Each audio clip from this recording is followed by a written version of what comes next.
like the White House has started mass layoffs of government workers. Now, we don't have exact numbers right now on how many employees would be affected, but we do know it likely has the potential of impacting more than 200,000 people hired by the federal government within the last 2 years. And those workers usually have little protection from being fired without cause because they haven't worked long enough for civil service protection. Now, a spokesperson for the government's human resource agency tells the Washington Post that these decisions to get rid of these workers is in part of the Trump administration's broader efforts to restructure and streamline the federal government. NBC News in Washington got a statement from the American Federation of Government Employees saying, quote, "This administration has abused the probationary period to conduct a politically driven mass firing spree targeting employees, not because of performance, but because they were hired before President Donald Trump took office." With us right now is Ted Oberg. He is an investigative reporter for NBC News 4 out in Washington and has been covering this story all day long. Ted, a lot of confusion about what this is going to mean, especially when you consider the vast number of people who work for the federal government. I know it's still early on, but do we know how many people have been let go so far? We don't know how many people have been let go, Gotti. It's good to be with you. Look, this could affect as many as 216,000 probationary employees. These are people just starting their careers with the federal government, as you point out, with less than a year of service. The federal government, OPM, calls that a continuation of the hiring process, and so they have very few. Agencies can exempt some of these people if they don't want to let them go, but every agency, we are told without exception, was told to let go of their probationary employees today. And that is a huge number, almost 10% of the federal workforce.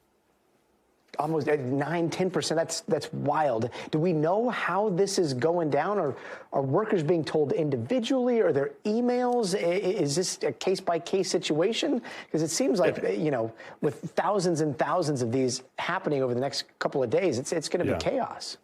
I can't imagine that all of them have been told yet. That is a huge number. And OPM just started telling agencies today to start doing this. What we do know is it is likely an agency-by-agency decision. Some may do emails, some may do in-person meetings.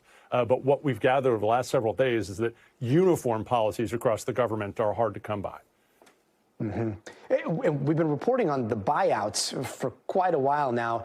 Yeah. Is there sort of severance with what we're hearing today, or were probationary employees even allowed to take the buyout? Were they eligible for that?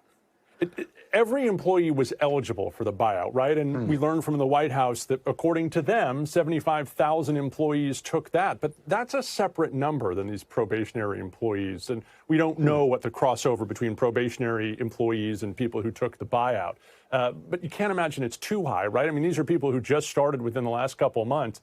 They wouldn't be likely to be leaving, but we don't know those numbers. We have asked all day for firm numbers on either the buyout or this, and numbers just are not available. And when it comes to the work that the government's supposed to do, like, what are you hearing on how this is going to affect the work that all these agencies are tasked with doing? Yeah, look, sitting here in Washington, right, so many of our neighbors, our friends, people we talk to, sources, look, they're proud of the work they do, and I think universally they're concerned about being able to continue the work they're doing. Very few of them are willing to go on the record for obvious reasons. They don't want to become a target. But look, they admit that, you know, if you cut 10% of our workforce or more, because remember, the Trump administration has suggested deeper cuts, it will be very hard to do the work of housing and urban development, very hard to do the work at the Department of Education or the civilian work at DOD. And we've heard from those employees, you know, about those concerns. Absolutely. And what is the mood in Washington right now? I mean, so many people outside of Washington think of it as this place that's removed, doesn't work like the rest of the country. And you were just talking, I mean, it's neighbors, it's people you know, it's friends. What is the mood out there in Washington? Yeah, look, federal workers are not, they're not some different group of people. They're moms and dads and neighbors and friends, and they have lives, and they just happen to have made those lives here in Washington, D.C. The mood is dizzying. I think it is hard for people to figure out what they will face tomorrow when the sun comes up and they look at their feed to figure out what comes next. I think The problems with the buyout have been difficult to manage. When is the deadline? When will the judge lift it? When will the judge extend it to? And then this, I think, is just sort of the next shoe to drop with early career employees. But I don't think any federal employee is sleeping well tonight, knowing that this may be the first of many steps.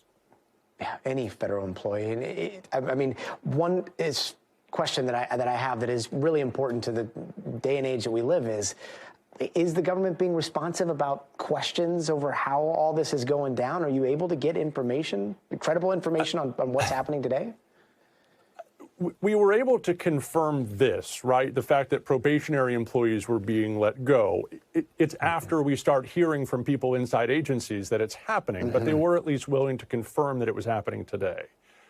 As far as larger questions about strategy, about what comes next, about why, about how many employees are being affected, those answers are really hard to come by. And while it's important for the functioning of the federal government, for this federal city and its long reach all over this country, the work that it does, it's really important for people here to try and plan their future. And look, I'm a D.C. guy.